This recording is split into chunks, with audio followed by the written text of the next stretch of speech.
All right. Vandy's been playing really, really well. They had a huge win over Ole Miss on Saturday. They've got six guys that shoot 36% or better from three. Be a major issue for us guarding the three-point line. Maxwell Evans is playing really well. He killed us last year. We expect Pippen will be back based on what we've seen. He has the highest usage rate in our league by far. He has one of the top five highest usage rates in the country. And so, I think Coach Stackhouse has done a phenomenal job with them. They've been really close in a lot of games. They run terrific offensive stuff. They have as good a weak side movements and screening and cutting and in screens as any team in our league. And so, I think they've really gotten better. They've improved. They've started, I think, 13 different players in SEC play. They've played 14 different players this season, and so they mix and match, and they figured out Jordan Wright's been playing really well for them, a kid from Baton Rouge who went to Dunham. Harvey's been good. The freshman number 10 has been good. Albert's made some big plays. For them, and their bigs have stepped up. So it'll be a very, very challenging game, very, very difficult game. They went on the road and played really well at Alabama. Had an opportunity to win that game. They beat Mississippi. They played Tennessee close at home without Pippen. Obviously, they've lost to Sue as well. But like I said, it's a credit to Coach Stackhouse. Those kids, they play extremely hard. They're a talented group. They're a good group, and they run really, really good offense and play really, really well together. So he's done a phenomenal job, and I think they've really improved this year like they did throughout the course of the year last year. And it's gonna be an absolute battle tomorrow. Well, I know, last year is different, and you got two different teams, but last year when they beat you up, they were pretty good, when you were undefeated in league play. Did you kind of maybe point that out, that anybody can beat anybody? I mean, especially at this time of the year. This is a good team now. They're a totally different team than they were. This is a very good team. I know what their record says, but they are a good team. If you're a coach and you can't pop in the film and see how good they are and see what sort of progress they've made, I mean, they're a good team. If they replayed some of the SEC games from earlier this year with their full roster, like they'd have a lot better league record based on how they're playing right now. So I mean, this is a challenging game for us. But do you have to warn your players that they? What do we need to warn them about? We've lost two in a row. I mean, what's there to warn them about? We've lost two in a row. We got to win.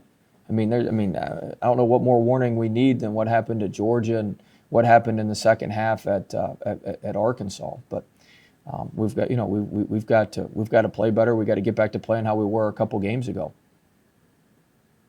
It's going to be a big challenge against Vanderbilt, though. Huge challenge. Hey, Will, I know you mentioned they're not going to have to sue. I mean, just how, in the first half, really, the last game, you guys really controlled the boards, and it kind of helped you, get that lead in the first half. I mean, how big is controlling the boards going to be against Vanderbilt, a team that's really kind of, I guess, a little bit at the bottom of the league and at that this year? In what? In rebounding? Yeah. Well, there's no worse defensive rebounding team in our league than the LSU Tigers. I think we're 14 out of 14. So, when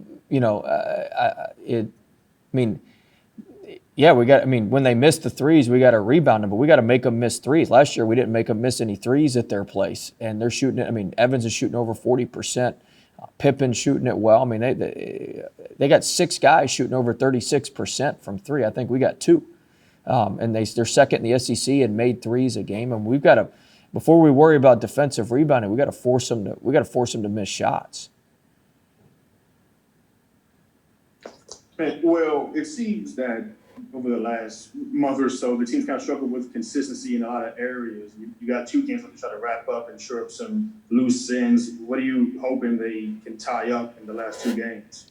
We just got to play together. We got to play with great spirit. We got to play together for 40 minutes. We haven't done that these last two games, and we haven't been good enough to overcome that. So we got to play together, have great spirit, be connected, and be committed to one another. And I know you already referenced last year's game against Vanderbilt. Of course, they put up 90 on y'all. What's the maybe advantage you could have in this rematch against them now? I think they put up 98 or 99, didn't they? Like 98 to 90 or 99 to 90.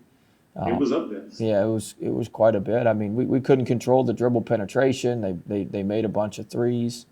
So I mean, we've got to be able to guard the bounce, and we've got to be able to guard their 3-point shooters. Know where their 3-point shooters are. Will, is there anything you can do at this point to fix the defense, or is it too late in the season for any kind of major, I don't know, whatever? I mean, you can't do a major overhaul, but we can certainly continue to get better rebounding the ball. I mean, we showed at the first half of the Arkansas game when we're locked in and focused on that we can be, that we can be adequate, rebounding the ball. And so we just got to continue to try to do that, continue to get our transition defense better. Our half-court defense hasn't been that poor. It's just been the other parts of it.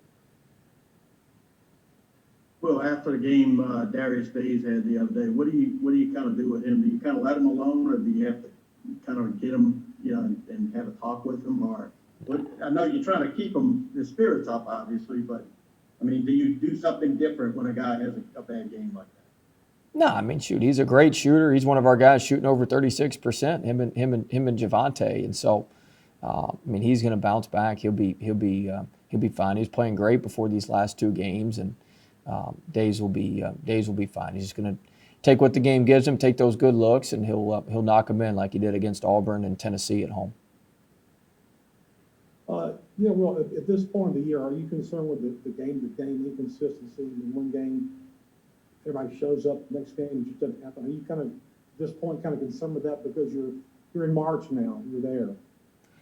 Yeah, I mean, inconsistency starting in another week is going to, send us home. So yeah, we're very concerned about that. We're very worried about that. And we're working 16 hours a day to get that fixed, and to try to get us as consistent as we can be. Is it a thing where, I mean, you try to get stuff fixed, or because guys either want to play or they don't? Either they buy in or they don't, or whatever you want to call it. No, I don't think. I mean, I'm the leader of the program. It's not on our players. It's on me. And so I don't subscribe to, if a player is not bought in, that's my fault. If a player is not playing well, that's my fault. There's things I need to be doing to help that guy play better.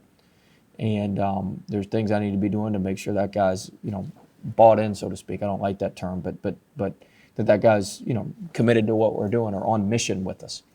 And so, that all falls on my shoulders.